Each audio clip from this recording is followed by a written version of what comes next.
Hello বন্ধুরা, অনেক তো বাপের বাড়ি বেড়ানো হলো, এবার তো বাড়ি যেতে হবে, শ্বশুর বাড়ি। তো আসার সময় তো অনেক জামা কাপড় নিয়ে আসলাম, কিন্তু অর্ধেক জামা কাপড়ই কাজে লাগেনি। তো তাই জন্য এখন আবার সেই জামা কাপড়গুলোই আবার রিটার্ন করে বাড়ি নিয়ে আসতে হচ্ছে। তো প্রচুর জামা কাপড় এনেছিলাম, যেহেতু বিয়ে বাড়ি এসেছি, তো বিয়ে বাড়ির ড্রেস তো থাকেই আলাদা আলাদা, কিন্তু কোনোটাই কাজে লাগেনি। তো তারপরে তো তোমরা দেখলেই প্রথমে যে ওখানে একজন শুয়ে আছে, তো ওখানে আমার ছেলে শুয়ে আছে, ওখানে নবীন শুয়ে রয়েছে। তো বেলা তখন কিন্তু বাজে 10টা পর্যন্ত কিন্তু শুয়ে আছে, ঘুমই ভাঙছে না।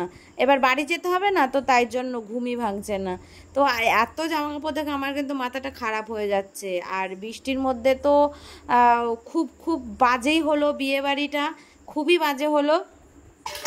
আর আমি কিন্তু বাপের বাড়ি থেকে অনেক দিন আগে এসেছি, সেই ভিডিও কিন্তু এডিটিং করে এখনও তোমাদেরকে আমি দিয়ে যাচ্ছি, কেননা আমি ঠিকঠাকভাবে দিতেই পারছি না তোমাদেরকে ভিডিও। আর আমার বাড়িতে চিনিগুলোও একা রয়েছে, তো চলো।